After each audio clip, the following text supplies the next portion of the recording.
ጋይስ አየሁት ምኞቴ ተሳክቶልኝ ማታ ትላል።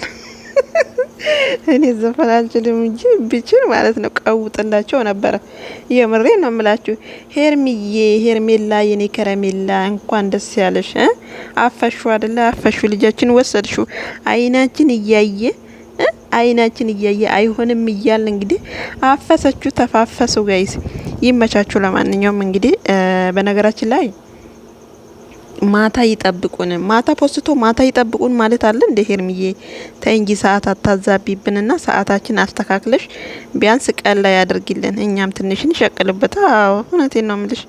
እና ወዶችዬ እንግዲህ የፕሮሚስ ቀለበት የቆረጣ ቀን ነው መሰለኝ። የቆረጣ እንደዛ ነው የሚባለው ጋይስ። እንግዲህ ነገሩም ጠፋብኝ እኮ። እና እንግዲህ ሄርሚና አብሪሽ እንደዚህ ፏ ፍክት ብለው አብሪሽ ሰሞኑን እየተጫጨሰ ነበረ። ዛሬ ደግሞ ፏ ብሎ መጥቶላቸዋል። እንግዲህ ለዛ ነው ልዑል